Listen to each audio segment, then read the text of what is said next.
Okay, so hey, it's Amelia, and today I'm going to be doing a little review of the 50mm 1.8 lens. This lens is really great for basically anybody that is doing pictures of a single subject.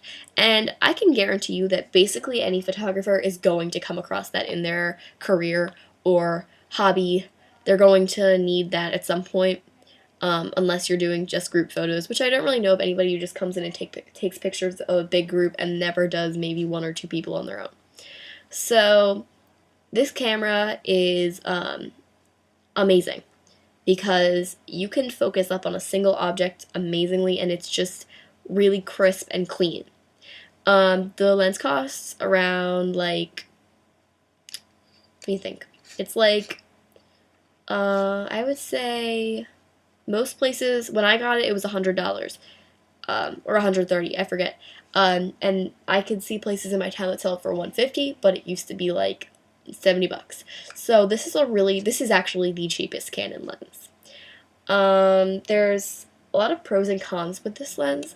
One thing, like the pros, are that it is so cheap, it is extremely sharp, and it is like just such a versatile lens because you can use it for, I love it for animals because you can get really close up on them, and I think it looks really cool when you're taking pictures of like animals that are outdoors because you can get up on, I don't think I've ever posted pictures that I've taken, but at some point I will take them again and I'll post them with this lens, because if you're taking a picture of an animal outside or something of that nature, like if you're in a really crazy environment, you can get really close up on the animal and you could see them in their environment, but they're the main point of interest in the frame, and your eyes go straight to them.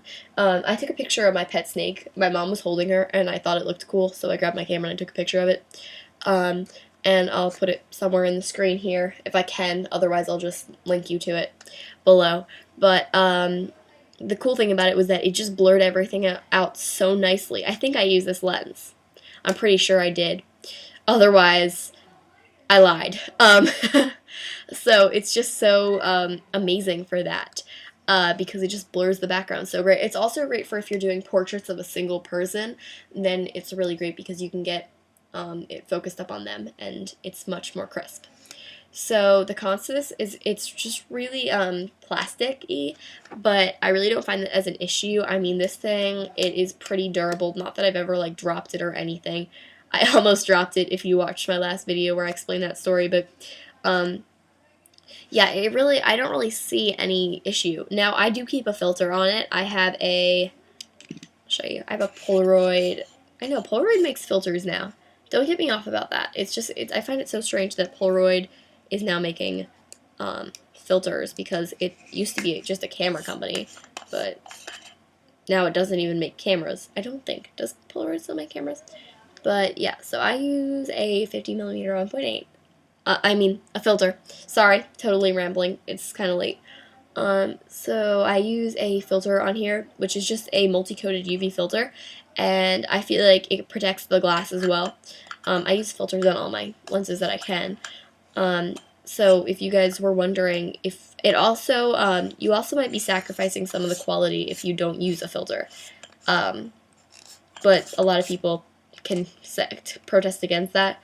But if you get a good multi-coated one, I think that you do get a little bit more quality and less light leakage with it. But yeah, so that's basically everything about this lens. I don't really have any other thoughts on it.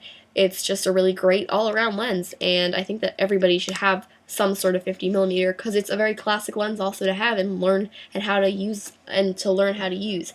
If you guys have any other questions, go ahead and drop them in the comments, or if you go over to my Tumblr, you can ask me there. I'm sorry if I haven't responded to your question.